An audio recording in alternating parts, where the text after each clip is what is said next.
Hey everybody, welcome to another episode of the Mile High Game Guys board gaming podcast. I'm your host Adrian. I'm Zach. And I'm Jeff. And we're coming to you with another episode sponsored by Gray Fox Games. Our sponsors. Woo. Indeed. And for those of you who are unaware, this is indeed a board gaming podcast. And as such, we made the decision, like a year ago, right around the pandemic, to start talking about board games first. Instead of 40 minutes of banter and then 18 minutes of board games. We'll do 18 minutes of board games and then 40 minutes of banter. Although we've regularly, even with very few games played, have hit like 20 to 30 minutes of board games. Yes. I don't know how the editing breaks down, but... I cut out all the board gaming stuff because nobody wants to listen to that. Even the good stuff. So many things make sense now. They're just listening to Adrian talk about snow, and then that's it. So... Yeah, did you know we are doing about 5 to 10 minutes? This is a 5 to 10 minute podcast. I don't know if you guys realize that. God, what if it was? What if it was? Jesus. I could be playing Disco Elysium in 5 minutes. Yeah. I am still legitimately amazed at, podcasts, especially board gaming podcasts, that make short form work. Like, Board Game Blitz being able to consistently put out, 30-minute episodes and have them be good and full of content blows my mind. It's called talent. Yeah. Dedication, planning, all these things that do not apply here. Look, I'm sure our episodes, we could make 20 to 30-minute episodes that are actually full of content with the current ones we already have. We just cut them down, and then that's... cut them down. Just cut them down. It's there, is what I'm saying. This is true. Anyhow, let's jump into some board games now that we've rambled about talking about board games. Let's actually talk about board games. And we'll start with what we've been playing. I forgot to check and see what you guys had played before the show. So, Jeff, how about... The same thing again, so... Okay. Did you guys play anything that wasn't that thing or anything separate? Nope. But we played it twice, so... Okay, we go ahead. Play it twice. So, Jeff, you talk about play 1. Zach, you talk about play 2. Oh, I'm not going to remember that. No, I'm gonna let Jeff handle all of it. It'll be fine. Either way, one of you go. Okay. So, Lord of the Rings, Journeys in Middle-earth.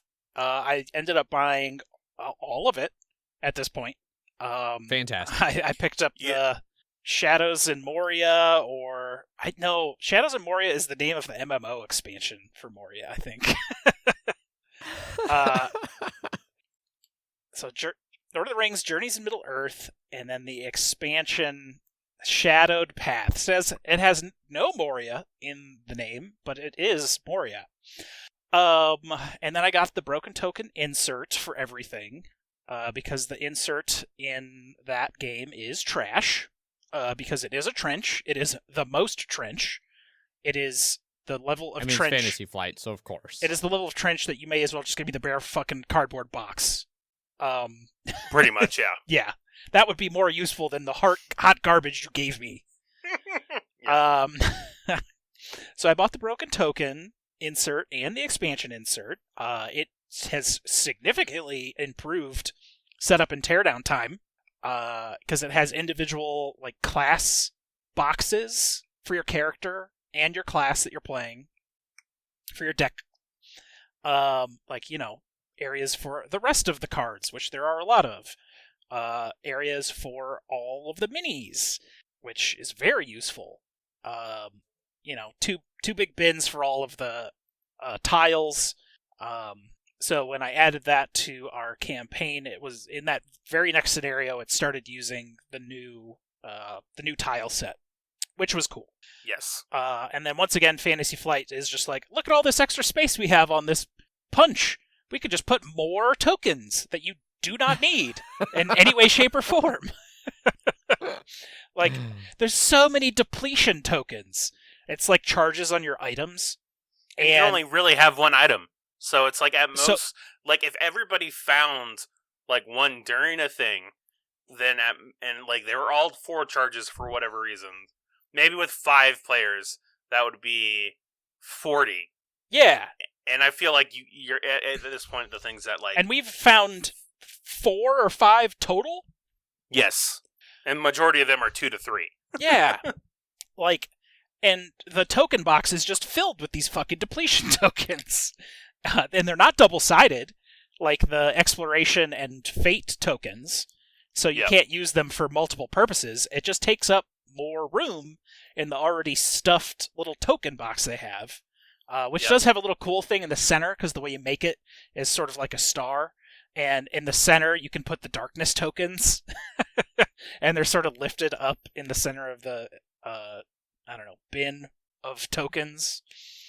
We played some more. We utterly failed at finding the troll, which was where we left off. Well, so this was the first time. So this was one, like we were in a cave, and it was only like the timer was like 30. Normally it's like 30 threats. So normally it's like 60 and to it goes 70 up to 80. 6 at minimum, because 2 for each player. Is that what it is? Yeah. Yeah. So for this one is at a minimum we had 5 turns to finish. 5 turns to finish it. And there was like 1 or 2 other things in the cave that you could do that was basically either complete this thing or like figure out this mystery. Yeah. Well, and this is, but the real annoying thing is that this was the first time we saw a space that was like, well, is everybody here? Now like everybody has to be here. Now you can actually use it. And that was the first time we saw that. And so like we, on the last turn of the last round, it was like, okay, we've done everything. Let me just activate it. And then we saw that, and it was like, well, son of a bitch.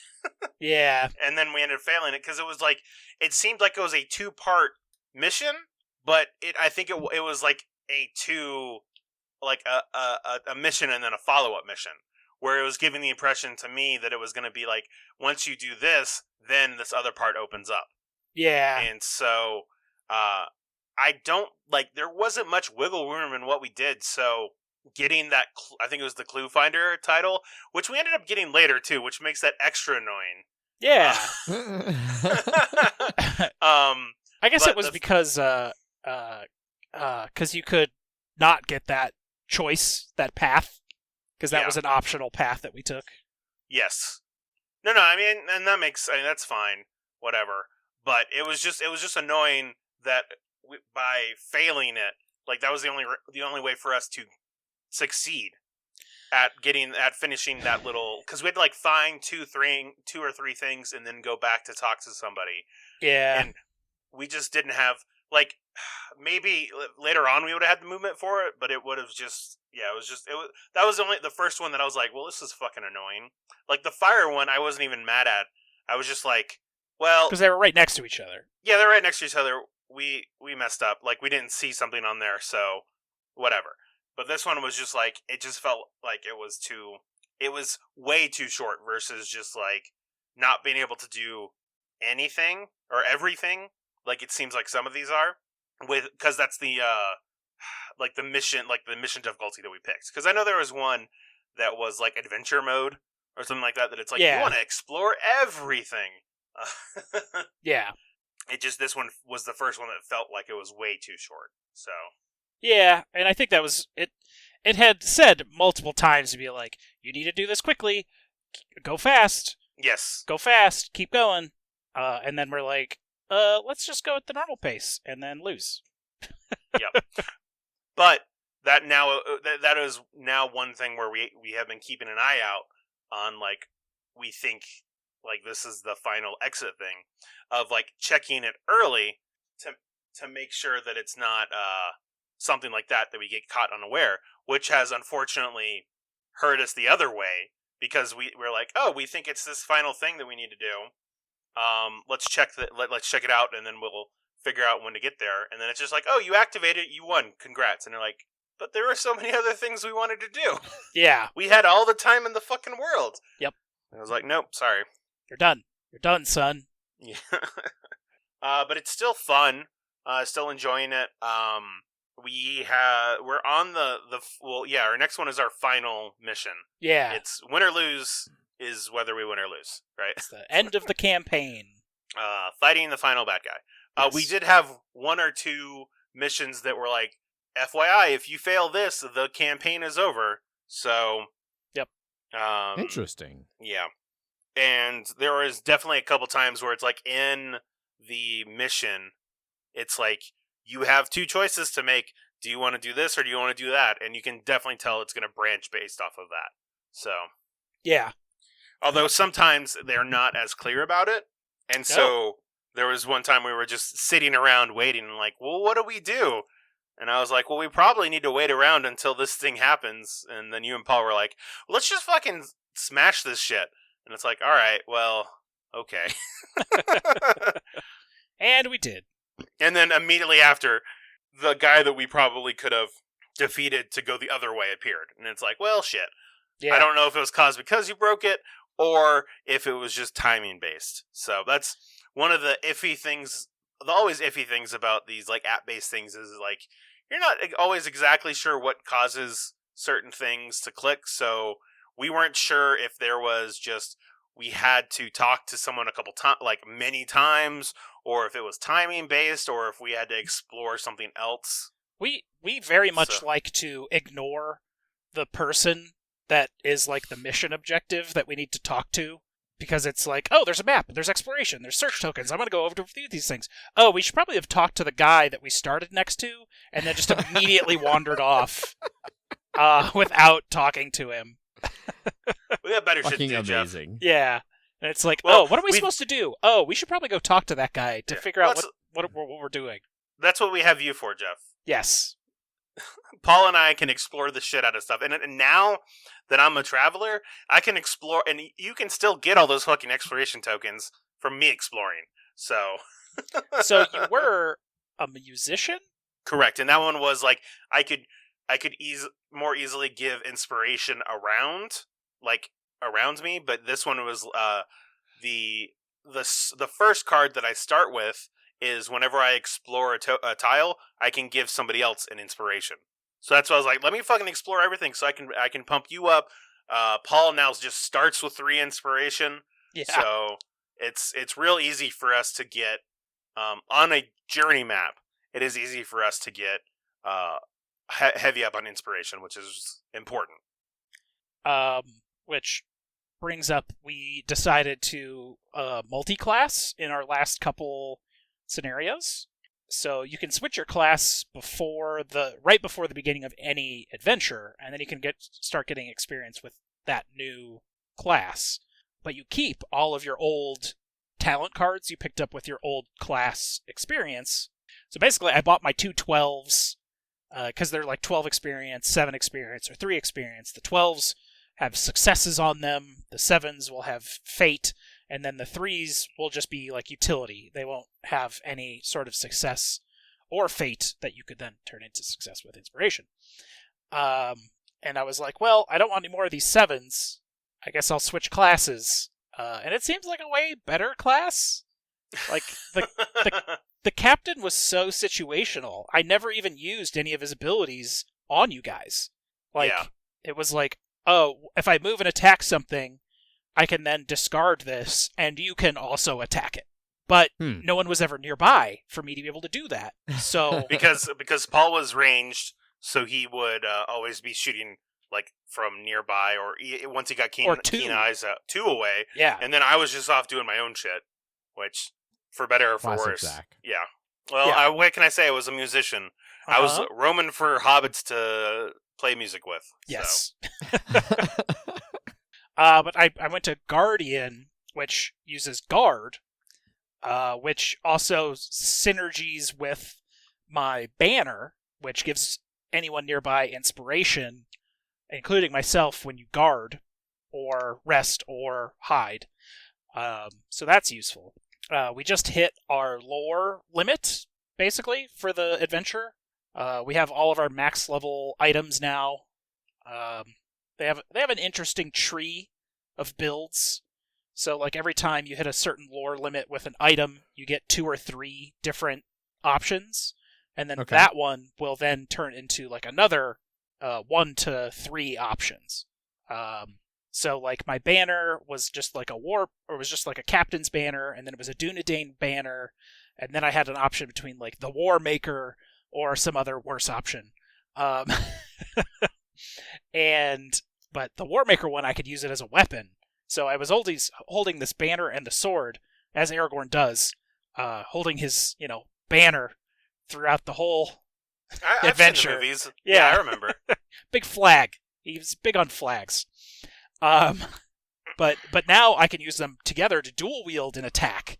So the one downside of the captain class, it has like no modifiers.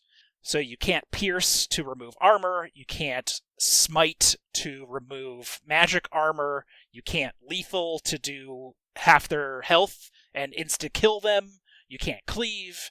It's just like sprint, scout, guard, strike.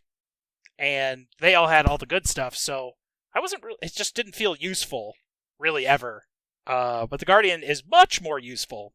We were fighting some dude, what do you do, 8 damage, 4 health, and 4 fear? It's kind of like, me. Yeah. And I was able to, like, dump guard on you, and was able to just soak up half that damage, and get an inspiration for doing it. We also found out in our second-to-last scenario that all of your class cards are numbered. There's 6 basic, 3 character, and then you start with 3 class that you can then add additional class through experience. You are supposed to start each adventure with your number 1 class card already prepared. So we were starting with 0 cards, and then you prepare one at the start of the adventure anyways, because we all scout.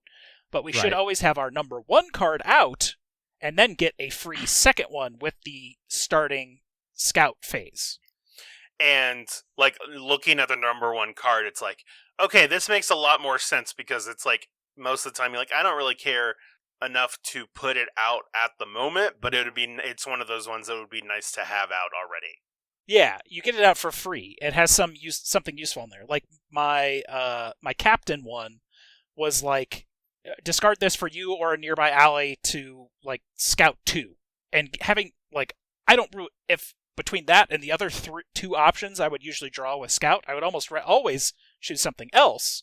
But having that for free would be very nice. And the reason we finally got to this conclusion is because one of the new classes out of the expansion, the Smith, is like, start with, like, the hammer and tongs item out. And Paul was like, well, what do you mean start with it out? When I play this, do I start it out? And then he looked in the rulebook. He's like, oh, we're supposed to start with our number 1 cards already prepared. Hence him starting with the hammer and tongs already equipped. And it lets him have an additional item. Trinket. Trinket that you wouldn't normally have. Yes. So. Yeah. So we have been playing with the new stuff a little bit. It threw in the new monsters, which is cool. A little more variety in what those monsters are. Mm-hmm. Of course, they just get smoked immediately. By Paul. Yeah. Yeah, so it doesn't really matter. Yeah. The amount of times that I've dug for the minis and you've looked for the flags, we've put it out, and then Paul's just like, all right, I'm going to attack it, I kill it. I'm going to attack this other one, I kill it. And it's just like, all right, well. And he just says he kills it. We're just trusting him that he does it right, I guess, at this point. If Legolas says he kills something, I'll believe it. Yes, his cleaving arrows. Yeah, the cleaving arrows. It's like Captain America's shield, except it's arrows going through skulls. Yep. It bounces off the, like, rear of their skull, like one eye socket goes out the other one. That somehow doesn't count as pierce, though. That's cleave. Yes, only cleave. So yeah, Lord of the Rings, Journeys of Middle-earth. We played 2 sessions. I think we went through 5 adventures. Yep. And we've got 1 left. There's a whole second campaign that came with the Shadowed Paths expansion that is free, and then there is 1 additional campaign for each that you can buy for like $6 or $7. So we still got 3 more, which is good. Yes. And I've heard that these add more, like, branching narratives and stuff like that. So yeah, that's cool. Yeah, Shadowed Paths only came out, like 8 months ago, so like August last year, maybe. And hopefully it's doing well, because I want more. I will buy more. Right on. I've been eyeing it. It's like less than $70 on Amazon. I'm like, maybe. It's a good Imperial Salt game. Yeah. Yeah. Imperial Assault, Mansions of Madness, set in Lord of the Rings? No, it's more like Imperial Assault than it is Mansions. Okay. Yeah, Mansions is kind of like one-off, where Imperial Assault, you're going to have a campaign with like branching stuff. But the actual, like, each scenario is more like Mansions. More combat heavy, though. Yeah. Anyway. And there's less mystery and solving stuff. It's more fighty. And looking for things. And throwing hobbits coins to play their sweet loots. Oh, they're sweet, sweet loots. But Tolkien writing, this is not. There is someone that tries to sound like Tolkien, but it's like, boy, this sounds off in some sort of like some sort of metric of key, or key. Yeah, like yeah. So like half the time, especially if there's like a big like paragraph, we're like, okay, here's the important thing. Yeah, trying to explain the world in some flowery language. It's like, you, sir, are not Tolkien trying to write this, but you. Well, that's unfortunate. It sounds a little more vague, like general fantasy than it does. Sure. Yeah. And Zach doesn't like fantasy, so we've got him this far. I know, he's a monster. I'm an elf, sir. An elf musician, bard, traveler. Thank you very much. I believe he was correct.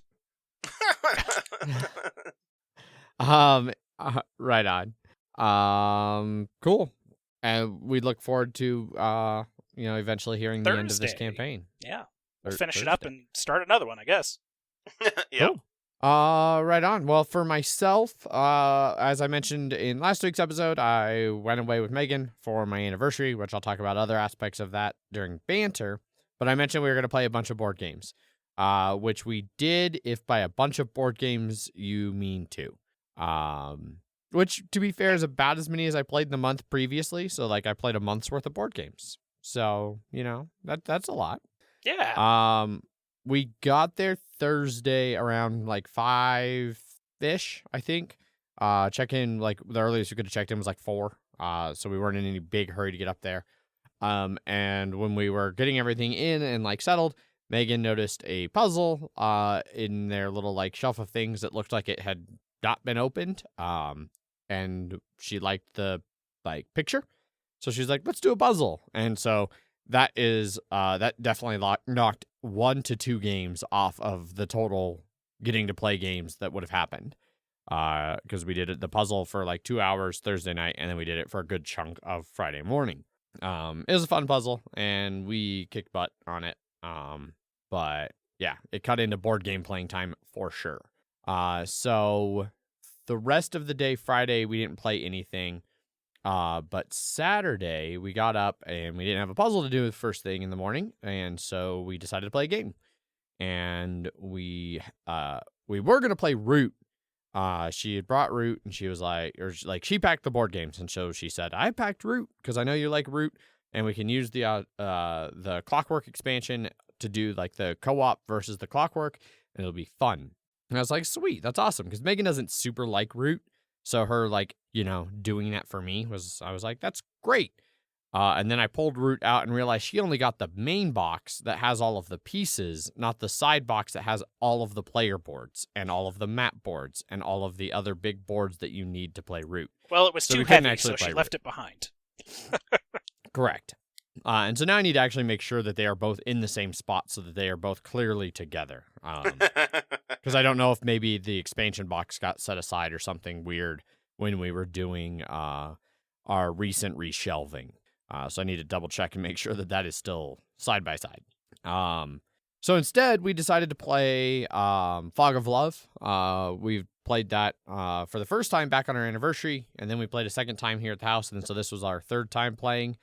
We did the We Give It a Year scenario, which the basic setup for that one is you meet somebody and you start dating, and at the start of dating, you're like, come hell or high water, we're going to date for a year, and then we'll decide where we want to go.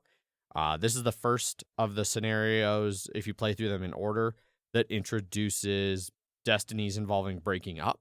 So you can totally leave the other person. We were pretty in sync on this one. Our characters were pretty close. And then until right towards the end, then she played a couple of cards that made me change some of my traits, which really changed who I was and what I was going for, and ultimately ended up costing us the game. because as we got to the end of the scenario, it turns out we both did equal partners for our destinies, which basically requires you to have over 20 happiness and be within 3 happiness of your partner. And she made me fail 2 of my traits. And so that knocked me down to like 8 happiness beneath her, even though we were both well over 20 happiness. So we have not had a successful relationship yet in that game. Which, I mean, to be fair, like that's kind of, it's not necessarily meant to. That's great if you can. I don't think either one of us have ever won our destiny, regardless. It just hasn't worked out. And some of them like are like the controlling one feels like it would be very hard. You basically have to sort of establish that that's what you're going for, and the other person has to just sort of be like, okay, all right, well, I'll try to do the other thing. But then, like the opposite of a controlling one, I forget which one it is. The whatever my partner wants, I'm happy. I do not recall. Unconditional love or something like that. Yeah. Or you're just like at some point, if you realize you're not going to win, so then you keep that breakup one, and then you just be like, and then at the yeah. How quickly did you guys entertain that at all? Or did you entertain it? Okay. We both did. Like at various points, like it just rapidly the way the game played out. And this is one of those things, like when you go into this game, it's really going to help if you imagine like you're not setting out to do something, you're setting out to just find out what happens. Like it's supposed to be like it says a romantic comedy simulator. I've never seen them play out like a romantic comedy. It's like just a movie about someone's life, a story about someone's life. And maybe they have a happy relationship. Maybe they have a relationship with some ups and downs. Maybe they have a shit relationship. You don't know. You're going to find out. And so for this one, early on, there's a brief period where I definitely thought I was going to end up breaking up with her. Because my initial 3 starting traits was that I was jealous, insecure, and like stuck up or something, like like something like that. So, and then she gave me, for the features, she gave me a stutter and like something else that was like a weird characteristic, which I leaned into the stutter hard. I stuttered that entire game. Whenever I was like talking in character, I tried to work a stutter in, and she loved that. It's like, well, don't give me a stutter if you don't want me to stutter. But and I just want to say, I just want to say, for people who haven't played this game, when you get features, they can be good or bad or neutral or anything like that. So, like it could be like how your hair looks, or if you have glasses, or stutter, or something like that. So it's not like I gave her what was wearing old jewelry, had funny socks and broad shoulders, and like she gave me the stutter. And then I don't remember what the other 2 were. Oh, clumsy. I had a stutter. I was clumsy. And I don't remember what the third one was because it didn't really come into things. But so yeah, I thought it'd be funny if the clumsy stuttering guy who's all insecure and jealous ends up breaking up with her. Because he was pretentious. That's what the other one of my initial traits were. Then they got all fucked up. For a while I was very conservative and religious, but I got over that in less than a year. Like all kinds of stuff all over the place. We had fun with it, but we both at the end of it were kind of like, all right, I increasingly don't feel like I see the point of this game. And so I think we're probably done. We've also played all of the stuff that is open in Zach's copy of the game. Gotcha. And so we're like, we're going to use we don't want to open new packs of Zach's game as an excuse to probably be done with Fog of Love after those few plays. So it was fun while it lasted, but we increasingly are like, it doesn't really do much for us and what we're looking for in a game. Yeah, the game is, I don't know, it's the game's the game, and you don't get much out of it outside of it. The game, yeah. So, but so we'd finished that up, and then we took the dog on a walk, and then we got back, and we had like 2.5 hours, I think, to kill before our dinner reservations for our anniversary. And so we decided to play Le Havre. I haven't played the Harv in ages. Megan hadn't played it in a while, but she knew it was another one that I really liked, so I was glad she threw that in. And so we played 2-player the Harv. For those of you who don't know, that's an old Uwe Rosenberg game about shipping goods in the Mediterranean, or not the Mediterranean, but because Le Havre's not on the Mediterranean, North it's on Sea? the Atlantic. I don't know. Yeah, it's like vaguely Atlantic. Yeah. But it's a lot of fun. I've talked before, way back, about how much I love Le Havre. I think it plays great at pretty much every player count. I really like the flow of the game, and sure enough, as soon as we started playing and it came back to us, we got into a really good flow. I think we finished the game in like 90 minutes. Went really well.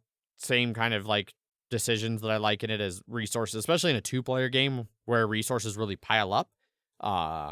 Then it turns into like, ooh, which one of these 2 big piles do I take versus like, what do I think my opponent's going to take if I don't take it? And back and forth like that. I was doing better overall at feeding my people, but that was taking up so much of my effort that Megan, although she barely scraped by, she never had to take a loan, but there were turns where like she used all of her money and all of her food to pay her people, and then was like, well, I don't know what I'm going to do the next round, but somehow she still managed to build way more buildings, and that came in huge for her at the end, especially because she ended up with the bank building, which gives you bonus points based on other buildings you have. And so I did really well on shipping, and like I even at the end of the game was shipping goods. Like I had a huge cow empire, so like feeding was pretty easy. And then at the end of the game, I just sold a shit ton of cows for straight money. I sold a bunch of bread for money because I had a bunch of food. The last 3 rounds, I had enough shipping I'd built 3 ships, and those 3 ships paid for all of my food. So I was doing really good there, but it didn't keep up with her buildings. And then she was able to, on the last round of the game, buy the 34 money cruise ship, which coincidentally she ended up winning by about 30 points. It was like 120-something to 160-something, 170-something. I can't remember exactly. I posted about it in the Slack channel. But yeah, so she ended up winning, which isn't uncommon in 2-player games. In fact, at the end of it, she was like, you don't hate that I always beat you, do you? I was like, hate it? No. It's like, but I am very competitive, so it does sting a bit.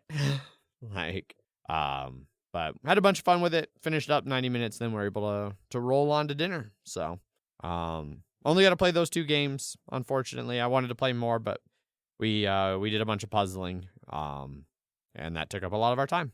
So, yeah, that wraps up what I've been playing. And then you discovered that you still have Paul's laminated cheat sheets. Oh, I didn't discover. And those are no longer Paul's. They've far long ago passed the point of no return and are now firmly homed in that box. There's no returning of those. Yeah. To their owner. And to be fair, exactly the 2-player ones are nice and laminated. The rest of them are just printed off. Like, if he really wants more, I can print him on the color printer at work on the weekend, I guess. But I'm not giving back the laminated ones. I might pay him to laminate all of the rest of them, because I think he still has a laminator. I have no idea. He should, yeah. Maybe it got lost in the move. I don't know. But yeah, those player aids for Le Havre are super, super handy. They have a ton of good information that helps you keep track of things and gives you a really nice place to store all your goods very cleanly, to where it's not, because like the goods are all double-sided. Like they have like the basic good, and then they have like the refined version of it. And if you just play normally, you don't have a player board at all, so you just kind of pile those in front of you. And if you flip one over, if they're not piled very distinctly, you might be like, oh shit, was that a clay or was that a brick in like the late game? Whereas the player boards give you very clearly, like, this is my clay pile, this is my brick pile. So highly recommend them. They're on BGG. They're nice little files. You can print them off. Useful. So indeed.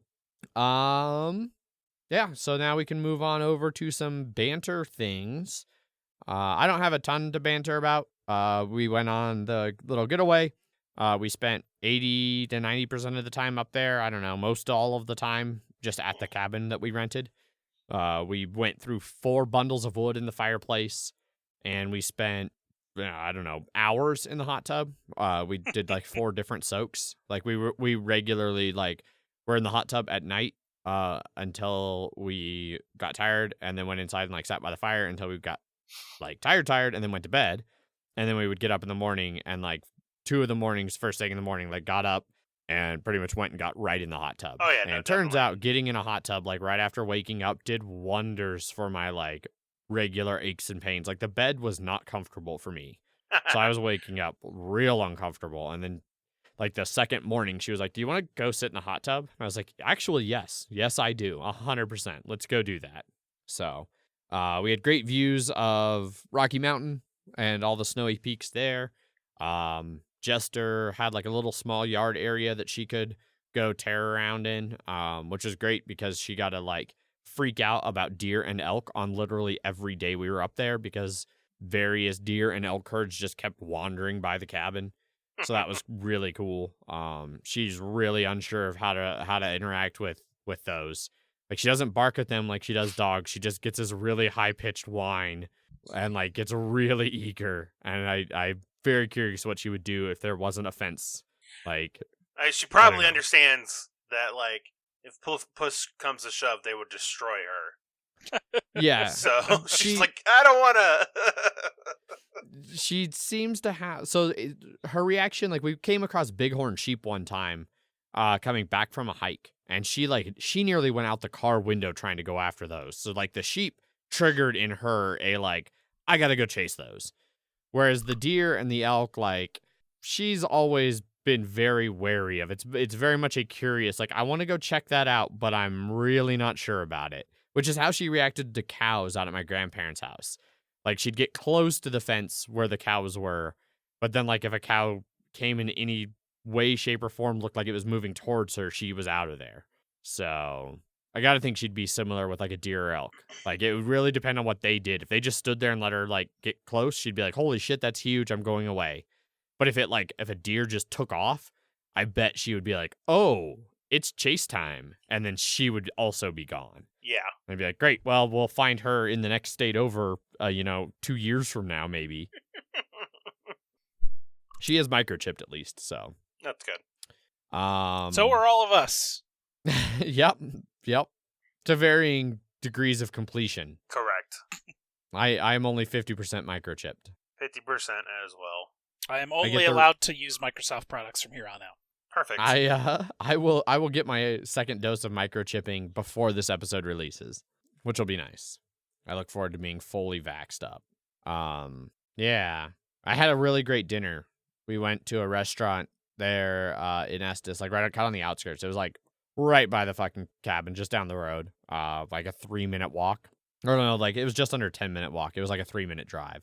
But we were able to sit out, like they had a big outdoor seating area with big propane burners, and it was pretty nice weather up there. It was a little bit cooler than down here.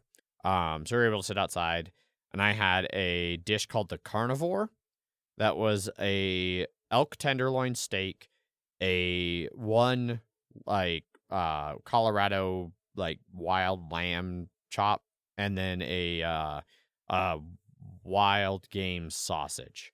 That was, all three were fantastic. Megan had a really good trout, and we drank a bottle of wine, and then we walked back to the cabin. It was great. Neat. Yep. That's basically everything. Oh, we got a new mattress. That's the other thing. We came back to a new mattress, which Zach thankfully and unexpectedly brought into the house for us. I messaged him on like Friday, I think it was, Zach. Yeah. And I was like, "Hey, we just got a delivery notification that a package got dropped off. Can you please move it inside since we won't be back for a few days?" And he was like, "Yeah, sure, no problem." And then like a little bit later, I get a message where he's like, "You could have told me it was a fucking mattress." And in our defense, we didn't know it was supposed to be the mattress. So we ordered the mattress like, I don't know, 2 weeks ago.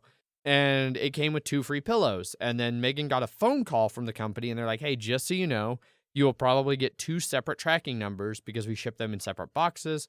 And so you'll get 2 separate tracking numbers. So one of your trackings will be for your pillows. The other will be for your mattress. And they might not come at the same time." And we're like, okay. Well, so she got a tracking notification, and the link for it specifically said 2 pillows and like a smaller box. And so we thought that's what it was. We never got any tracking or any confirmation or anything for the mattress box, but it also showed up. So Zach moved our mattress inside. And it's so not that it was especially heavy. It was just for whatever reason the box was just slightly too big for the mattress, so it was moving around a lot. Oh, I know. We tried to carry it up the stairs and it did not go well. Right? Yeah. Impressive.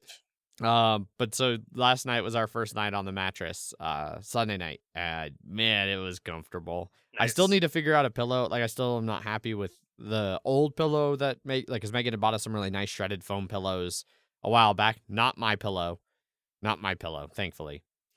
And then the new mattress came with like similar shredded memory foam pillows.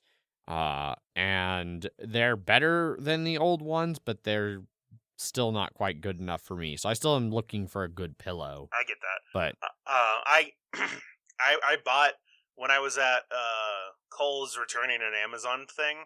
They gave you a coupon for like 25% off, and I was like, you know what? I need some pillows. Mine are getting pretty shitty, and so I bought this like $50 pillow that was on sale for like $40 or something like that.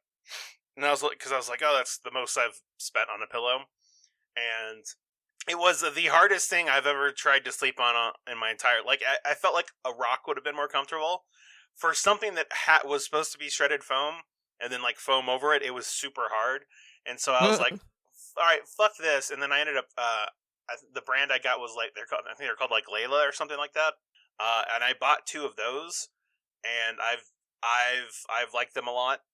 But they are that same shredded foam sort of thing. So they have like they are firm yet yielding. So okay. I'm liking them, but they probably aren't too far off from the ones that you got, because I have a feeling a lot of those use the same similar style. Yeah. Maybe you could try like the purple pillow, because that one is different, but I don't know. The Layla is like this list I just randomly pulled up from the Sleep Foundation. Best for side sleepers was a Layla, which I am a side sleeper, so maybe I'll have to check that out. Yeah, I really like them. Someday I can bring it over and you can sort of feel it, I guess. Sure. They feel cool. Yeah. You just watch somebody watch me come to you, and I'm like, all right. I hand it, and you go, all right, and then they're like, okay, cool, and then I just walk away, and they'd be like, what the fuck did I just see? What did I just witness? Oh my God! Speaking of what did I just witness, I have to share this story a little bit.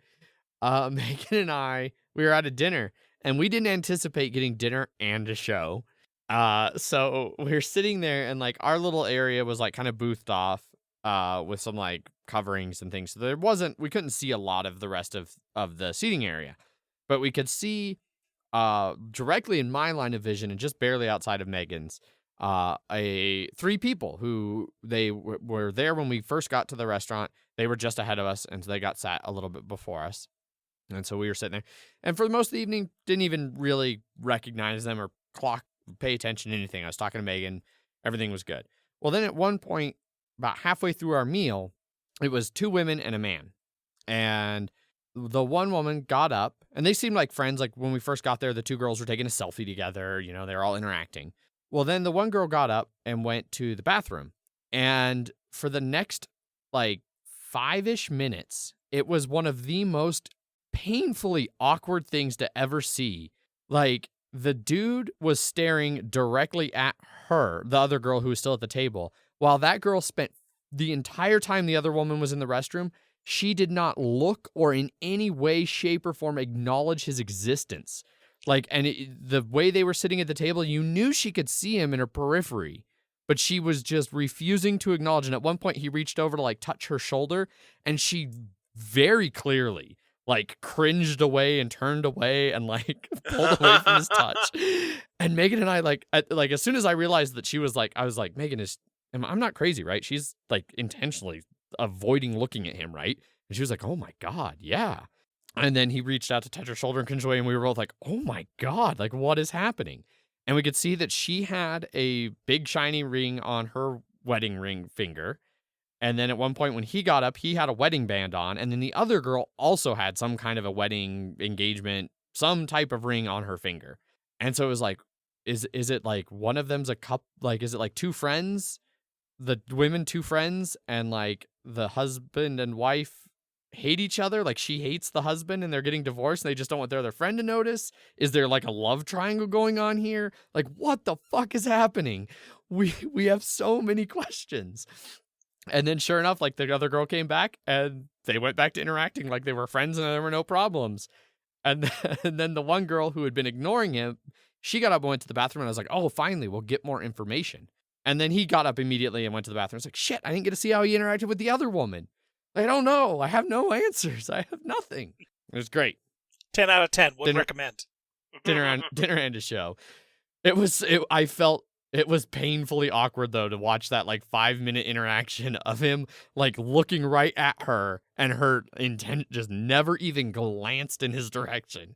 It was amazing. She had some major self-control and pure loathing deep down inside of her. Most impressive. Yeah. So, anyway, that's going to be all of my banter officially. I'm done. I'm tapping out. I might jump back in if somebody brings up Winter Soldier. But gotcha. Otherwise, nothing interesting here. Megan didn't really like Godzilla and Kong. She liked the giant things punching each other, but all of the plot holes we talked about last week. Sorry, she was like, wait, there was other parts to the movie? Yeah. No, it's a very big, super dumb movie. Yeah, she did the whole like, wait, when did she teach him sign language that nobody noticed? Like, wait, why do we need Kong to go to Antarctica? Why is Kong on a boat? He can't swim. This seems like a bad fight for Kong. Oh, it's great. Yeah. What banter do you guys have? I'm still playing Ghost of Tsushima. It's still real fun. It still looks real good. What's most of the gameplay like in that? Because the little bits I've seen all really focus on the sword fighting. Have you and played it just Assassin's looks Creed like and Batman? Yes. Okay. Yeah. I mean, it's basically Okay. it is. Well, I would say it's like Horizon Zero Dawn 2, but you haven't played that. I mean, it's just your standard. Okay. It's your standard open world, third person action adventure game with stealth elements.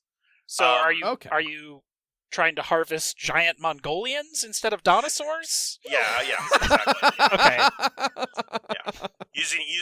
Using their body parts to fashion weapons, yeah. Okay. Yeah. But I'm still enjoying it, but my favorite thing about their previous games, right? Those were the Infamous games, where the first two are your Cole McGrath, I want to say that was his name. In my mind, a dirt bike rider. Like graffiti motocross artist? Was he a reporter or like a photographer or something? Maybe. The graffiti artist was the second son, I believe. The Native American guy. Yeah, maybe. Yeah.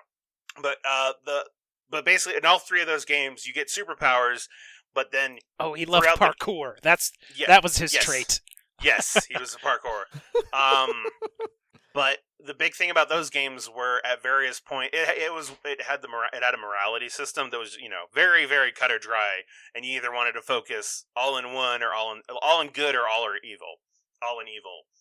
But the cool thing for those was it always gave you like 2 playthroughs, because the game did start to go in different directions as you became good or as you became evil, and this one is like gives you the sense that you want to do that, because there are like you have 2 ways of handling stuff, either as a samurai or like as a thief, or like using shadows and misdirection and that sort of stuff, the quote unquote not honorable way. But it doesn't, as far as I can see right now, it doesn't really matter which way you do it. Like he may be like, oh, I don't really want to do this, but like, so you don't have those choices you have to make. So it seems like it's just going to be a 1 playthrough game, which is a little disappointing. But otherwise, it's still fun. I mean, it's a great game to just like, it has some of the best environments I've seen. And like, the wind is fucking crazy, but because of it, you always have all these flowers and leaves like billowing around, like it's affecting your cape and like your clothes. And when you're riding around your horse, but it's just like there's this one time you get into like these grasslands, and you just like seeing all this grass billowing in the wind is like, god damn, this was a PS4 game, and like, but then again, I'm playing it with 60 FPS, which I'm sure makes a big difference versus the 30 that it was on the original PS4. And then I have like, it has like HDR and all that stuff, but it's still enjoyable. And I remember I was looking around the map and I was like, oh man, I have to go all these places. And then for whatever reason, I decided to zoom out more. And then I realized that there was an even bigger island on top of my island. And I was like, what the fuck? But yeah, that's still going well. And then I got another, I don't know if I said it on here or if I just said it in Slack, but when I got a bonus from work, I was like, okay, there's 2 things I want to get with this. I want to get an Apple Watch, which I ended up getting, and then I wanted to get the Lego. The only Lego sets that I've collected as an adult have been the space ones. Mm-hmm. So that's the ISS, so the International Space Station, the Saturn V rocket, the Mars, or not the Mars, the lunar lander, and then they just released on April 1st the Discovery space shuttle.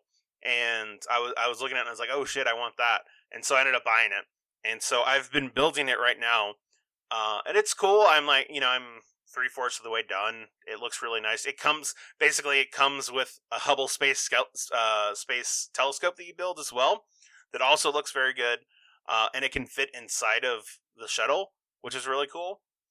So I have no idea how I'm going to want to display it once it's done. Because that's, like, I wanted to pick Legos that once I'm done building them, I'm like, oh, I actually want to display these because I think they look good, right? So it's basically buildable art pieces.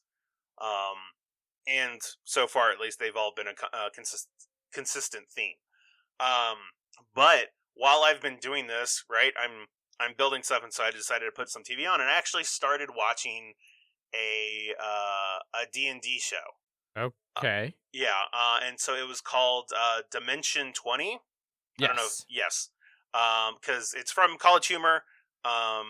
Correct. The DM, I Brennan can't remember. Brennan Lee Mulligan. He's like one of my favorite College Humor peoples, and I was like, oh, I bet he'd be a good DM. And it's been pretty enjoyable so far. Now, I've heard the first couple episodes are a little rough because that was like his first time using fifth edition of D&D. Uh-huh. So there were like some people in the comments are like, oh, you're like basically like rules lawyering sort of like, oh, they did all this stuff wrong, blah blah blah. But as someone who has no knowledge of any of it, right? It won't actually matter for you. It didn't matter to me at all. But no, he has been very enjoyable, and it's been good watching that. So nice. Yeah. So that's what I got. Jeff, any banter stuff for you? I don't think so. I watched Iron Man 1 and 2 again the other day for no particular reason. Those were fun. And then I remembered there's supposedly a Formula 1 race in Iron Man 2. Yes. Yes, there is. And as someone that knows something about Formula 1 now, it's not accurate. It's not just not accurate. But look, Jeff, you have enough money. You can do whatever you want. All right, you can just be like, I'm gonna drive today. I don't give a shit. I own the team, and now I'm driving. I would be very pissed if I was that driver that the owner just told him to get out, and I'm driving. Not only, but what was cool is they were racing at Monaco, and it seemed like the track was accurate to Monaco. The cars were not, but I'm sure even to make a realistic enough Formula 1 car would have been crazy expensive. Yeah. They looked weird, is just what all I'm saying. And Iron Man 2's great if you just cut out all the whiplash parts. So Iron Man 2 is really just not that great. No, you just cut out the whiplash parts, and it's great. There's a lot of whiplash. Yeah, there is. So it's like a 30-minute movie that's great? No, so there's only the part where he attacks him in the Formula 1. And then, I mean, I liked that part of him, but then everything after that, I was like, I didn't care. I like Sam Rockwell. Yes. Yeah, well, Sam Rockwell's great. And I liked the part where I finally noticed that he had the fake tanner on his hands as he was talking at dinner. And I was just, they don't mention it at all, but it's like he clearly has bronzer on his hands, like fake tan, that he left on his hands too long. And I found that very funny. Iron Man 1 was a good movie. Oh yeah, Iron Man 1's still Yeah. good, Yeah. Holds up. I haven't really rewatched... I mean, aside from the fact that it's the first one of many, many Marvel movies to do the origin story is the hero fights the evil version of himself. Correct. But it was the first one, so it was like, oh, it's Yeah. bad. And then it happened in Incredible Hulk, and you're like, wait, but it was this, and then it happened. And then it happened in everything else. Ant-Man, Yeah. Black Panther, just Iron Man constant. 2 still. Yeah. Captain America, kind of. Yeah, Captain America. Yeah. Yeah. I don't remember. I haven't really rewatched any of the Marvel movies. Like, I don't think I've seen Winter Soldier You should. more than Oh, it's so once. It's still I my remember favorite. really liking that one Yeah. a lot. I just haven't Yeah. gone back and rewatched it. Well, if you have Disney Plus, you got Yeah, I know. all but fucking 3 of them. So Because apparently you don't really care about 2 of them. So Oh, what is Incredible Hulk on there? no, because that's Okay. Universal. Yes. What's the other 2 that aren't on? What other ones do you not really care that much about? Then anytime someone on the Slack brings up how much they like those movies, both you and Paul are always like, ugh, these movies suck. I hate this character. He's so whiny. Oh, the Thanks. the There you go. Spidermans. Spiderman, yes. Yeah. Those are The first Sony. one was good. So, But it was because of Vulture Man. Birdman. yep, Michael Keaton. Yes, Michael Harvey? Keaton. Harvey Harvey? Birdman, yeah. They're actually making a sequel to Harvey Birdman, Attorney at Law. Is it Oh like my God, Bird really? Girl. Bird Girl? Yeah. I look forward to that. Amazing. Besides that, I don't think, nothing really going on. Just, beer. Beer keeps moving. Mm-hmm. Yeah, so I think that let's just move on to some news and Kickstarters then. It sure does. First up in news, everyone's wish has been granted, and you only got one. And No. the first expansion to Root is coming to the app. Yes. The first of the actual expansions will now be on the app. This will be the app's second expansion. Yeah, it was just the Uh, Automa things, or the Yeah. mechanized whatever. And that one that one wasn't free either. Nope. No. Which is why I still don't have it. But yeah, the first one was the Clockwork. Clockwork enemies or whatever. But Riverfolk is going to be launching on April 27th for Steam and all app-based game versions of Root for $10, which that's fucking steep. I'm not happy about that. Basically, it's going to add 2 new factions, Riverfolk and Lizard Cult, 3 new Vagabond variants that you can play with, and then it's going to add some new single-player scenarios and tutorials to teach you, the tutorials will obviously teach you about the new Vagabonds, the Lizards, and the Otters. Not sure what the different scenarios will be, but yeah, it's a coming. It's a here. I'm still excited for it. I don't love the price tag, but I really want more stuff for Root, because I really like Root. I'm impressed with how quickly they've gotten out these first 2 expansions, and I hope that they're hard at work for the Underground, because I really want to be able to play Duchy on the app, because Duchy is now my favorite Root faction, and I want to play them on the app. I'm trying to remember how much the what was the Prelude like? $7 just for Yes. Terraforming Mars Prelude. So Oh yeah. seems like the board game expansion price goes up a little, but it's more than just here's the board game pieces. It's like a whole 3D animated game. Yes. It's not just meeples. So you have Correct. to animate and craft all of these figures. But if you don't want to do that, there's always Tabletop Simulator. Yeah. And the Sure. tutorials are really well done. Like even the base tutorials for the base factions is really well done to teach you the factions and how they play. Yeah. And we'll see what the scenarios are like. I haven't really done much. I don't know if there is much in the way of scenarios in the base game. Maybe also the Automa added scenario-based stuff. But Root itself is currently 35% off on Steam. So Now's the time. don't know. Now might be the time. Or just play the official Tabletop Simulator app. Yeah. Which I haven't done, but I've heard it's pretty good. It is very good. We're almost back to where I can just play in person, which will be great. Yeah. But anyhow, we can Less move than a on month. to less than a month. Although not Root. I'll probably start playing games a lot more once I'm fully vaxxed up. So, but anyhow, on to the next bit of news.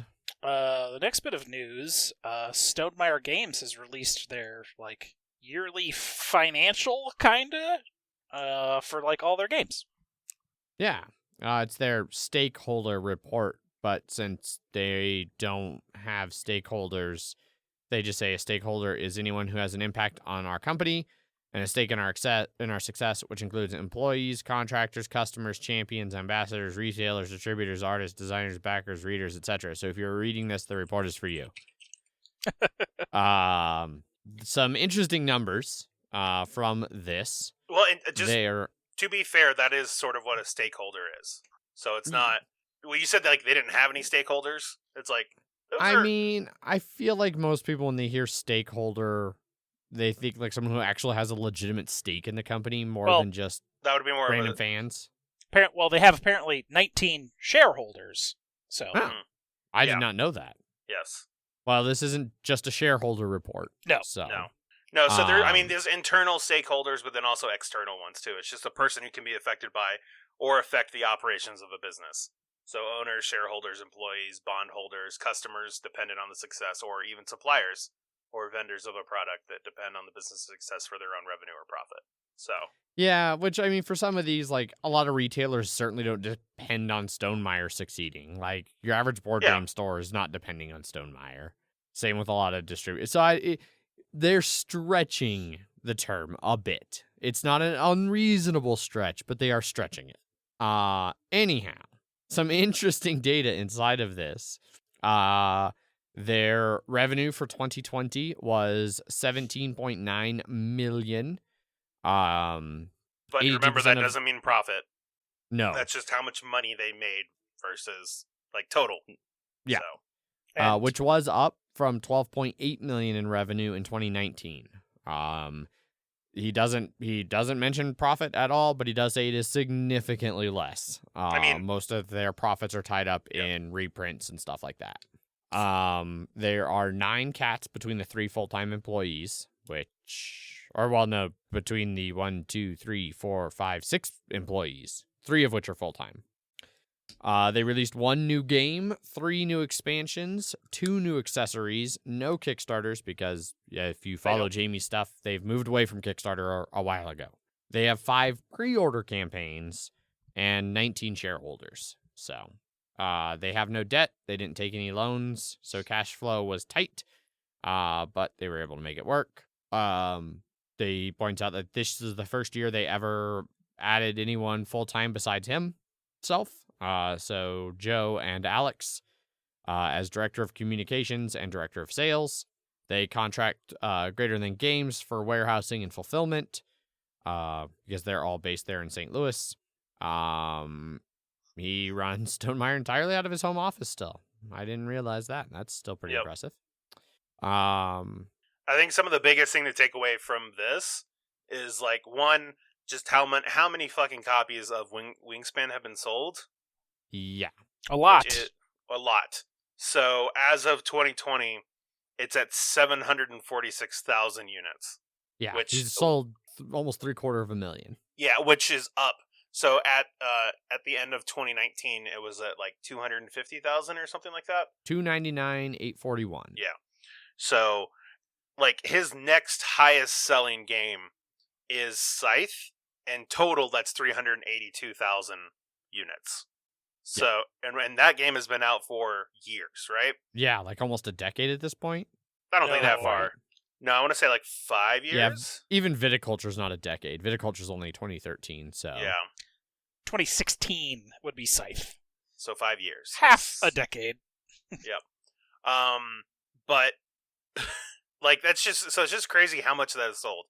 I'm a little surprised at how little Between Two Castles has sold, but it's also still like it's higher than Euphoria, Between Two Cities, and Pendulum. But like that being my favorite of his games, I was like, oh, that's a little sad to see.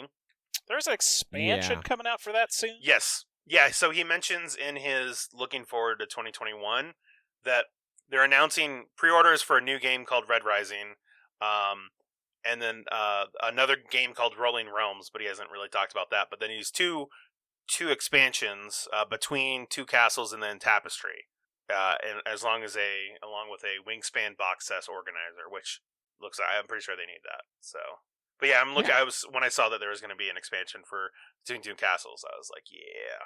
And then whatever Rolling Realms is. Right. Yeah, there's a bunch of other interesting stuff in here.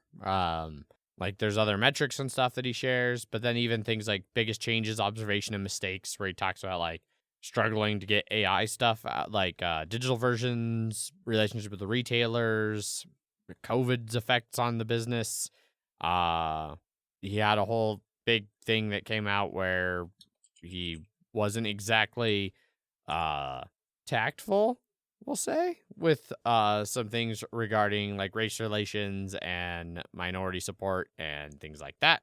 That he's pretty open about, that, you know, there's a lot of things to learn and grow from. Stuff. He had a whole other big thing with like reviewers, and trying to coordinate and be on the same page with reviewers. Yeah, he got in a little heat for that too. Yeah, he had a couple different things in 2020 that definitely raised the temperature in the room.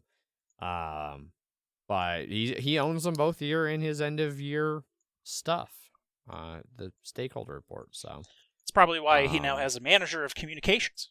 That's probably certainly a part of that. Yeah. They have a bunch of changes going into 2021. New web store, changes to the champion program, which I wasn't aware of at all before this. It's just like a discount thing. Yeah, it's gonna get you 25% off of every order or something. Yeah. The 25% off includes everything, including shipping. So whatever your grand total at the end is, you get 25% off. Yeah, I think it was maybe like a $1 discount and then a discount on shipping before. Yeah. Bunch of bookkeeping stuff. They got a packaging machine. They're doing Red Rising. I don't think you need to read everything, Adrian. I know. I'm just hitting the highlights. Not like going into the details of their packing machine. Anyway, yeah. They also have links to all the other stakeholder reports. You can go back, like the Reddit post that we originally found this through, where it had like side-by-side units for games, some of their games, which is crazy. So, yeah. That's the Stonemaier stakeholder report, which not many other companies have ever done that I've noticed. So now we know how much units are shipped, I guess. Less than you would imagine. I'm curious what Elizabeth Hargrave's cut of Wingspan is as the designer. She was recently on a wrestling podcast where she was teaching. It was a video podcast where she was teaching them Wingspan. Yeah. Interesting. Yeah. It was interesting. If she made 6% out of the $20 wholesale price, she'd make $120 per game, which means she would have made about $900,000 off Wingspan. Just Wingspan, not expansions, not anything else. That'd be pretty great. Someone's making a lot of money off that. Good for her. Yeah. I am happy for her because she seems like an awesome lady. Correct. Anyhow, 5 out of 10. On. Wingspan 5 out of 10. Moving on to Kickstarters. We have, starting up, speaking of Wingspan and Stonemaier, Meeple Source, board game upgrades. This is their 2021 series. We're at 31,000 of its $15,000 goal. 535 backers. About 2 weeks left to go, and you can spend like I don't know hundreds of dollars. It's up to you. Yeah. Yeah, it's really just how much do you want to spend, because you can probably spend that much pretty easily. Not a whole I don't ever know what to talk about with these ones. We've covered several of these different Meeple Source upgrade kits. It's exactly what it sounds like. It's a bunch of fancy wooden bits for a bunch of different games. So new stuff for 2021. The West Kingdom has some stuff. Wingspan and Scythe. I don't think they're new for Scythe. Well, it says we have new upgrades for for series like Scythe, Wingspan, West Kingdoms Trilogy. Yes. Adding pieces to our line of upgrades for Waterdeep, Pandemic, Carcassonne, Concordia, and Grand Austria. Hot new games represented. Sets designed especially for Obsession, Darwin's Journey, Creature Comforts, Colorado, Bonfire, New York Zoo, Dominant Species Marine, and Tawantinsu? I don't know. And then Taverns of Tiefenthal, Feast for Odin, Cat Lady, Clans of Caledonia, Wendake, Red Colt, and Underwater Cities. So the Scythe ones are now like character meeples, where old versions were like more like the actual meeples that are in the game, but all in different stances and then screen printed. Where these are like those meeples for Charterstone that we had that were like big, and now Scythe has those, and 2 of those times 4 for all 9 factions, so 8 meeples for all 9 factions for $95. Damn. Yeah. But they look cool. Also, spoiler alert for the campaign. Hey, just so everyone knows, Scythe is only 7-player, but there's 9 factions in this Kickstarter. Oh. Just so you know. Yeah, so I guess they have the Rise of Fenris stuff in there, which I don't think they had in the other version of their Meeple. Yeah, I don't think so either. Oh, there's a lot of stuff in here that I want. Like, I just backed Darwin's Journey. It won't be here for I don't even know how long. And I backed that one for €70, and then it's like, oh, now I could drop an additional $90. Yeah, like on Meeples for it. Like the 126 Meeple set for Architects of the West Kingdom's like $137. Yeah. It's like, oh, that sure would be cool. Because it's like 20 screen printed Meeples for the like 6 different factions. But like, that's expensive. Yeah. And then some of the you can do the Viscounts set for another 85, because that is, 20 per. I guess you could use them in between. I guess they are kind of the same thing, but then you're moving your Meeples between copies of the game. You just need a set for each different game. Yeah, like, the prices on these things just kill me. I really, really want to I want to like get them. A lot of them are awesome. But you see things like Lords of Waterdeep 100-piece set is $128. Lords of Waterdeep itself is $32 right now on Amazon. It's like, do you want to spend 4 times the cost of your game on upgrading your game? Here you go. I've definitely spent more on Scythe than I think in upgrades, but I did get the fancy Artist Connoisseur edition, so that was already like over $100, $140-something maybe. Yeah, it's probably it's probably more. It's probably more than I paid on the game at this point. Like, I love Feast for Odin, and the Meeples I have here for Feast for Odin are awesome, but they're not $62 awesome. Same with like Concordia. Like, Concordia one is one of the ones I'd most consider because it's only $38, but that's also $1 per wooden Meeple piece. Like, these are 36 pieces for $38. Like, come on, it cannot be. At the scale they're moving these things, that seems steep. I don't know. Yeah, and I think this is one of the first I've seen where they're using this new style of Meeple, Mm-hmm. Yeah. where it's like the big meeples that have a lot of intricate design work on them, and not just like a small meeple with a little screen printing. Yeah, and Yeah. not just that too, but it's like full, like to the edge, right? So it doesn't show like the image and then like a border around them. It looks like it goes all the way to the edge, possibly. I don't know. It's hard to tell because these don't look like actual.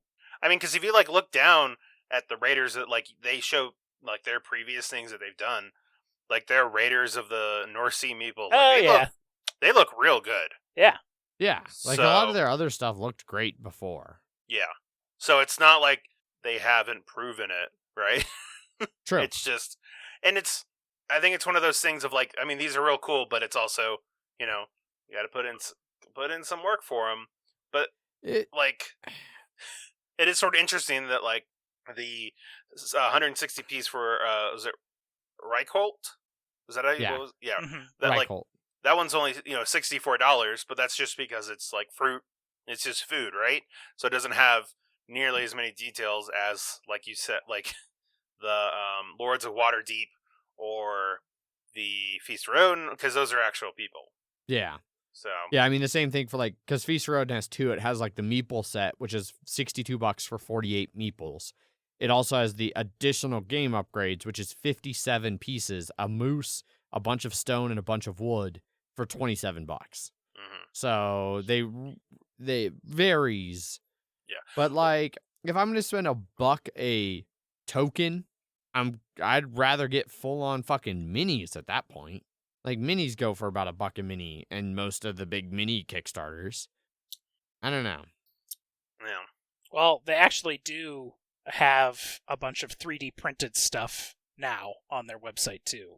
Oh my god, of course they do. Because you can do a full 3D printed upgrade kit for Scythe, where everything's 3D printed for all the factions, like all your buildings and your stars. It's all printed for only $72. And that's not counting actual meeples or anything else. It's just like all the other pieces. But, you know, someone's got a 3D printer.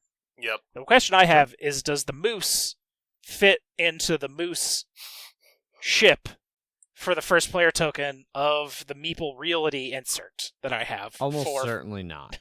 I mean, I have no idea. The audacity to not make sure it fit every single place. That moose is riding in that fucking ship, and that's how you know who the first player is. But if you want to spend a bunch of money on some Meeple Source upgrades, go check out the Meeple Source Meeple upgrade. Check it out for your health. Check it out. For your health. Next up on Kickstarter, we have Scrumpy Card Cider. Just funded $19,000 of its $14,000 goal. Just under 400 backers. About 2 weeks left to go, and you can pledge this for $46. Yeah, so this is a cider selling deck manipulation game. It uses deck building, hand management, multi-use cards, and worker placement, all kind of together to do a bunch of different things. 1 to 4 players, 40 to 80 minutes long. Essentially, you are taking over running a cidery, and everybody else you're playing with is also taking over running a cidery, and so you want to see who can run the best cidery. You have a bunch of multi-use cards that go into your deck. You can play them for their action, or you can tuck them in a variety of spots around your player board to become one of 5 resources. And then ones that you don't tuck for resources eventually work their way back into your deck. So you're wanting to like thin out your deck by turning some cards into resources and then using other cards for their actual abilities. There's a whole shit ton of different cards. So basically, you're going to start out with a deck full of basic workers. 13 cards of basic workers that all have a main action and then like a bonus action, and then the backside of the card can be used for the resources. Then there's a bunch of like skilled workers, master workers, and idle layabouts that will potentially come into your deck over the course of the game. that you're going to kind of move around. A whole bunch of other components. I'm not going to dive into the components. They're not anything super special. And so they keep pointing out like they're really focused on this deck manipulation. And so your deck represents like a resource, and like you see in a lot of deck builder games, you got to be careful not to like fill it up too full, because then you don't get to the good cards as often. That can be a problem in a lot of deck builders if you build too unwieldy of a deck. But you also need to be adding enough cards that you're not like having too weak of a deck as you turn things into resources. So kind of normal deck builder kind of balance there. Essentially, the way the game plays is you're going to play over several different rounds. Each round has 2 phases, the action phase and the refresh phase. During the action phase, you take turns performing 4 main actions and some optional auxiliary actions. Then the refresh game kind of just does some cleanup and resetting and moves on to the next round or the end of the game if you've reached the end game conditions. And ultimately, you're trying to gain the most prestige. So on your turn, you can do an auxiliary action at the start of your turn. The 3 auxiliary actions, you can only do one of them per turn. But the 3 you can do is you can sell any cider. So if you have cider in your storehouse and it's in the required form of bottles or barrels, you can sell it to one of the available vendors. And anytime you sell your cider to a vendor, you get to remove an upgrade cube from somewhere on your board, which basically just increases the strength of other aspects of your building. And you place the cubes on the vendors you sell to, and you get some coins and prestige for selling your cider. Another auxiliary action you can do is the secondary action. So all of the basic workers in your deck have a secondary action, and that converts them basically directly into that resource on that secondary action. You flip the card over and tuck it, and you now have more of that resource. And then you can also sell resources. So resources that you have tucked, you can sell them to gain coins equal to the resource's value. Your core actions that you can do on your turn, you do one of 3 actions. You can take a worker action, which is on the card. And workers have a whole bunch of different actions. I think they said somewhere in here that I think all of the higher than basic workers have a unique action, and then they have like a second, not as powerful but more common action that like other workers will also have. You could also recruit new workers from the roster by paying their costs and bringing them into your deck/employee pool. When you recruit, you immediately play that card, so it doesn't go into your deck; it goes out right onto your playing area. Or you can gain the idle layabout characters, which basically just give you money, which I don't know how hiring somebody who's an idle layabout worker gets you money, but sure. And then additionally, once per round, which is one of those 4 actions, you get 4 actions a round. So for one of those actions each round, you could take an owner action. So you move your owner from his cushy little desk in his office to one of 5 actions that he can do. And then you do that action. Then you do the refresh phase, where after everyone's taken 4 actions, you move your owner back, discard worker cards, refresh your hand. Then the game ends after either 6 rounds or if one player has upgraded all the locations in their storehouse, whichever happens first. That will end the game. Then you use your score pad to calculate final scores by adding up a whole bunch of different stuff. And whoever has the most prestige at the end is the winner. So, the card play doesn't seem nearly as unique as they seem to try to make it seem. It seems like kind of deck buildery. The biggest difference is in like your coal action, instead of just getting rid of a card and it goes the fuck away, you turn it into something useful, which is, I guess, cool. That's sort of nice, because a lot of times with the coal actions, at best, it's like when you coal this, you get to do this thing. Yeah. Versus actually using it for a something that stays put. Yeah. Right. So I like things like Star Realms, where some of their coal cards are like discard a bunch of cards and do extra damage based on the cards you discard. Mm-hmm. Like some of the games have things like that. But yeah, I don't know.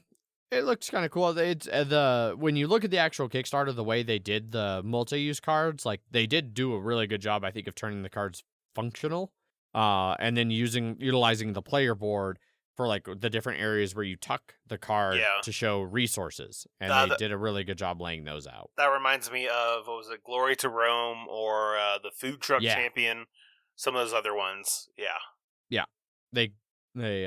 They followed well in those footsteps.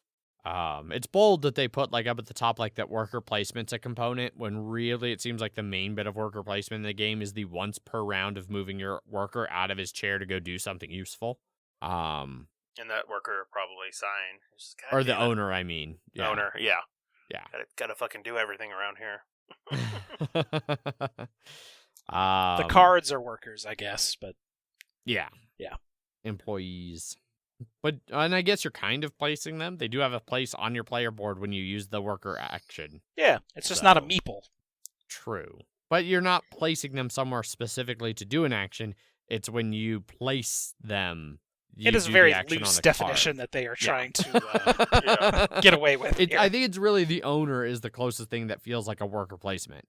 You can move the owner to one of 5 worker spaces and do the thing that is in that space.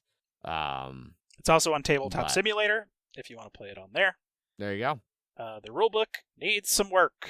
I didn't even look at it, because they actually told you how to play on the Kickstarter. Yeah. So give them huge props for that. Yes, but I like looking at rulebooks. This one, it's very black text on white background so far. Yeah. Which June to August 2020 is finishing artwork and graphic design for stretch goals and development. So maybe they've got some time. Yeah. But yeah, that's Scrumpy Card Cider. Scrumpy Card Cider. I thought there was more to that name. Nope, just that. Just the pun. Go check it out. Last up on Kickstarters, we have Hippocrates. Very well funded, $144,000 of its $47,000 goal, just about 1,800 backers, 2 weeks left to go, and you can pledge this for $83. Yeah. So this is a strategic Euro game about the origin of medicine, coming from Alain Orban, who you might know from Troyes, is the game that he made that I recognize. Black Angel also, but I don't really know that game. Is it Troyes? Troyes, I don't know. I don't know either. I know Black Angel is the space one, right? Maybe. I don't know. It is space, yeah. Yeah. Okay. Anyway, Hippocrates plays 1 to 4 players, takes about 90 minutes, and looks pretty cool. So essentially in this game, you're going to be playing out over several rounds where you're going to be bringing sick patients into your hospital, getting doctors to take care of said patients, and collecting the medicines needed to treat them along with the doctors. The game plays over 4 rounds. Each round goes over 5 phases. The first phase is the welcome phase, where you select columns based on the patients that are in them, and then there's some dice rolls that determine like which ones from the column get selected. And the patients, that'll tell you like what kind of illness they have, so like what kind of doctor they need, what kind of like medicines they need. Each one of those welcome phases, so 4 per game, you'll be getting 3 patients. So you end up with 12 patients over the course of the game that you're trying to treat. Then you go into the payment phase, where you pay for all of your existing doctors. How much you pay for your doctors is based on your reputation, which is a little bit weird. Like, the higher your reputation, the more willing doctors are to work for you for cheap or free. So it's like the opposite of a catch-up mechanism. Like, the worse you do, the harder it is to keep your doctors.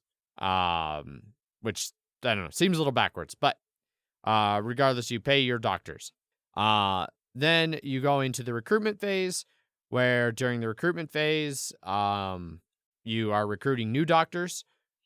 So you pay their cost and you bring them into your game. Then phase 4 is the treatment phase. And this is like the main point of the game. And this is where I think this game is doing something kind of that looks kind of cool, at least. I don't know if it'll actually be as cool. For the treatment phase, you are pairing up patients to doctors. And so the doctors are hexagonal shaped tiles that then have a certain amount of like little protrusions coming off of those sides. So it might have 1, it might have 3. Well, they all have 3 protrusions, but 1 to 3 of those will be marked. That is how many patients your doctor can treat.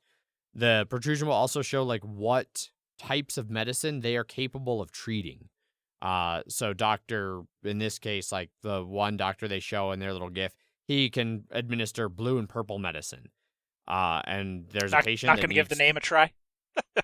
Definitely not, especially because, not even a little bit. It's very, very Greek. Philoxenos. Sure. And he's trying to treat Sophonisba, who needs 2 purple medicines, a blue medicine, and a green medicine. Well, he can administer blue and purples, so that takes care of 3 of the 4. But then you have to bring in the other doctor, in this case, I'm waiting for the GIF to cycle back around so I can see this. Scribonius. Yep. And he can administer green. So the patients are squares and have 2 notches in them, so you can pair up to 2 doctors to treat a patient. And then you need to also have all of the medicines on hand that they need, so you move those like onto the patient card to show that they've used them. Then any patient that's fully treated during the final phase of the round, the scoring phase, you get to discharge the patients that have been fully treated and healed. This gives you victory points based on each patient that's marked on the patient's card, as well as money for healing them. And then any doctors that have now been connected to the max number of patients they can handle. So like the Scribonius they show in this GIF, he only has 1 spot to administer green. So as soon as he does 1 patient, he flips over as well. You get some victory points for that, but he's not available any longer. Meanwhile, Philoxenos over there still has 2 open spots to attach other patients who need blue and purple medicines. So you're making this kind of interesting, like, hexagonal-based grid with little squares between them as you treat patients and work with your doctors, which looks really cool in some of the images and videos and things that they have of this game. Yeah. You do those 5 phases for 4 rounds, and then whoever at the end has the most victory points from treating the most patients and fulfilling the most doctors is going to be the winner. You lose points for any patients you haven't finished healing, so you do want to really make it a point to try and heal your various patients. But yeah, the game itself, all the components and everything look really cool. The art's really nice. It's by Laura Bevan, who did Between Two Castles of Mad King Ludwig and Polynesia. I'm not really familiar with a lot of her work. But Well, we were just talking about Between Two Castles, so. Yes, but not between... Or yes, because Between Two Castles is the Between Two Cities. Yes. With Correct. castles of Mad King Ludwig. I'm not used to seeing it all written out like it is in this one. The Between Two Castles of Mad King Ludwig. Oh, yeah. It's just always been Between Two Castles. Yeah. But yes, so she comes up again in that regard. Yeah. There's a whole bunch of patients and cards and doctors. The doctors, and I don't know what effect this may or may not have. It might not have any actual effect in the game, but they divided the doctors and patients up amongst 6 nations: Macedonia, Alexandria, Carthage, Greece, Persia, and Cyrene. Doesn't seem to have any major effect on gameplay other than, like, it looks like you have 2 of each type of doctor and patient out on the board to buy from at any given time. So, And yeah, it seems like there's differences in those stacks, but it's I don't know if you're not choosing like a yeah, I can't tell, like, aside from the patients where you definitely do choose like a color column and then the die roll tells you which of the 3 you get. But, like, I don't know why they couldn't just all be the same color, and then you just buy whichever ones you want. You're shuffling the doctors by region, so 6 stacks of 5 doctors each, and they're face down in their regional recruitment zone. So you're recruiting from those various regions. Sure. So, I don't know. They don't make it clear, like, why you would necessarily choose one region over another. maybe that'll be more clear in the actual rulebook, which again, I don't look at rulebooks for Kickstarters because that's not how I roll. And yeah, I don't know. I thought the hex, like the way you lay out the doctors and the patients, to make that little like kind of mixed hex board. I thought that looked kind of cool. So Yeah, and I like the art on this. it does look cool. So I just But hope yeah, they use, more of that huge board. yeah, Seems like they use most of it, but Yeah, I mean, it 'Cause your definitely doctors seems to be mostly like your doctors are stacking supposed to go your- on that top half, so Yeah. that'll be covered. But that's Hippocrates. Hippocrates. Go check it out. Yes, Hippocrates. That's it for Kickstarter. Indeed it is. That lets us move right along to some listener feedback where we have an email. Yes. Emails at milehighgameguys.com if you would like to send us an email, like this wonderful person did. Michael Jones. Don't do it. Dear MHGG. Spelled phonetically. Thank you. We needed that after that last segment. If you were thinking about it, don't bother sending me one of those MHGG con invitations. I no longer listen to the show. Furthermore, y'all need more kaiju talk on the show. The lack of it is embarrassing. I can only assume, since I no longer listen, that you have continued never talking about giant monsters, nor the big money documentaries made about them. Harumph. Hugs and kisses, Mike Jones. Well, when he's right, he's right. Yep. Just, And we he's haven't right. talked about it in way too long. So We definitely don't talk about, whatever laser beam dragon breath through skyscrapers Wow. That's... anymore. You've murdered lightsabers through skyscrapers. That's what it was. I knew we'd come up with a great name for it. Yeah. We even named an episode after it way the shit back in the day. When I watched Shin Godzilla for the first time. yep. Oh, I miss Mike Jones. I can't wait to play games with him again soon. And, Mothra sort of appearing out of nowhere in that previous Godzilla movie does line up with how it worked in the actual movies. Because it was only the third Godzilla movie where he fights fucking King Kong in 1962. Right. And then in 1964, he fights Ghidorah, but that is also Mothra is in that movie for the first time, as far as I'm aware. And then he fights Mothra. Maybe Mothra. I think maybe it was the same year. So he fought Mothra, and then he fought Ghidorah in 1964. Sure. And then Sounds right. Yeah. And then Matthew Broderick fights Godzilla. Yeah, was it 1998, 99? I don't remember. 94. In a glorious year for humanity. 94. No, that was an actual Godzilla movie in 94. Yes. Yeah. I remember being solidly blown 98. away by the Matthew Broderick Godzilla when it first came out, which would make sense if it was 98 because I was in like 7th grade, 8th grade. So I was of the appropriate age to be really impressed by that movie. By its wonderful computer-generated graphics. Yep, everything about it.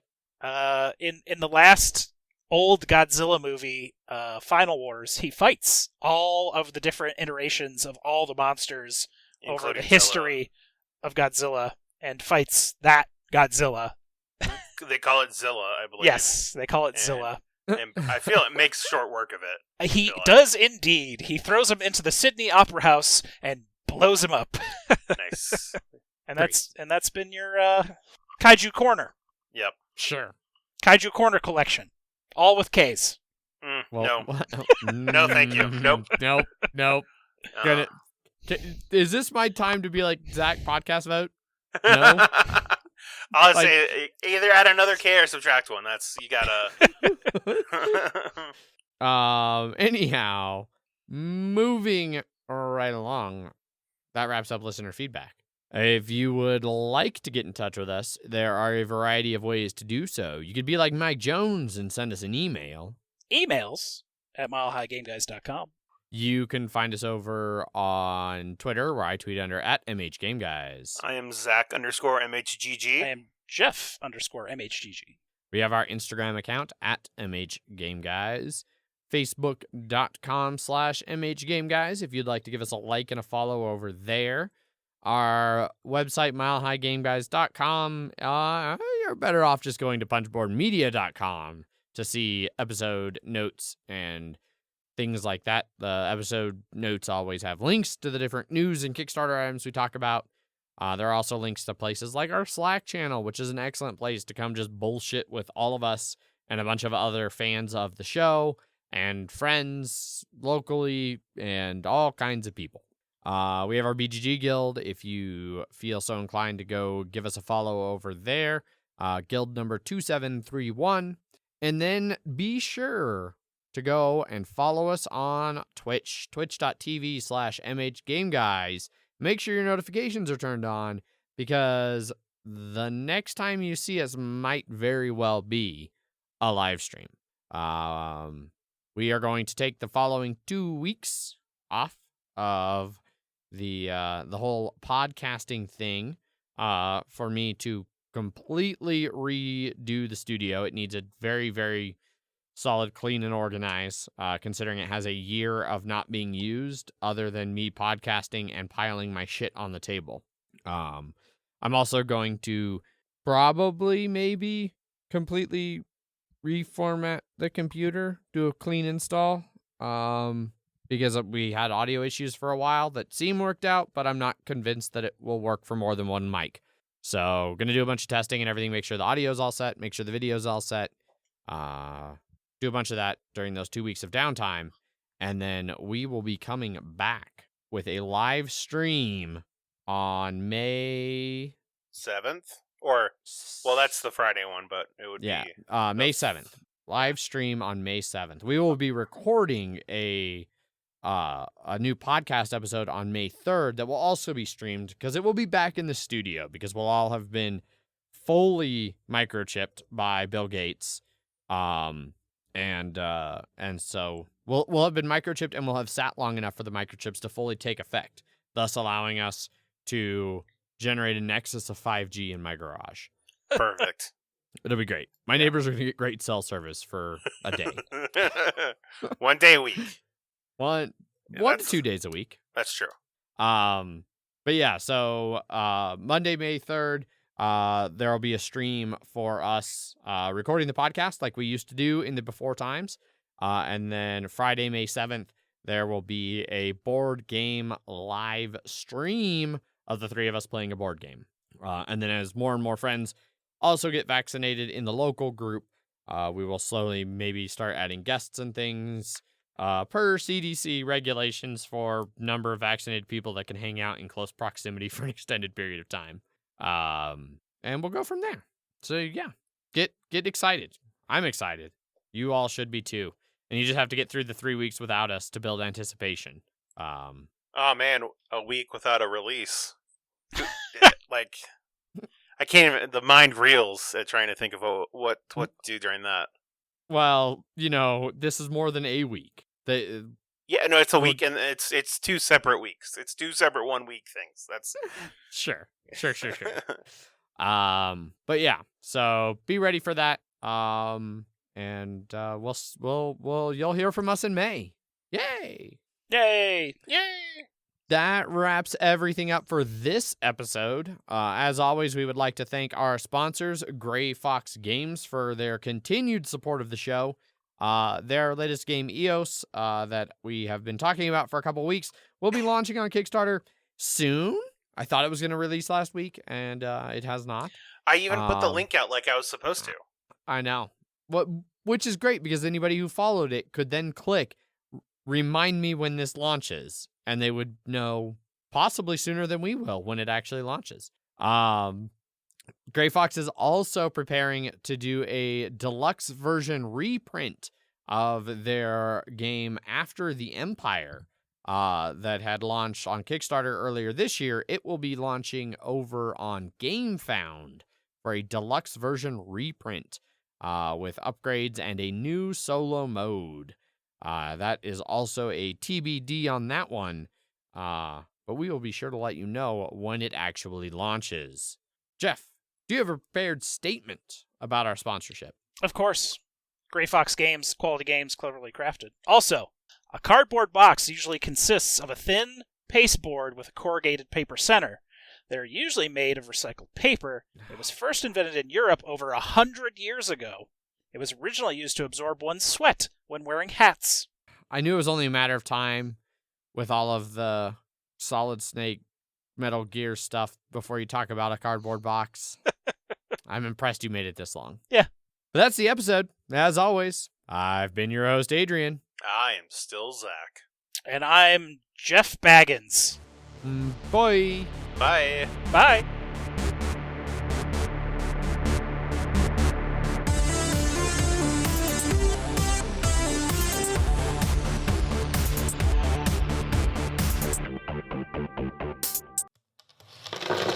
Punchboard Media, where we all bring something to the table.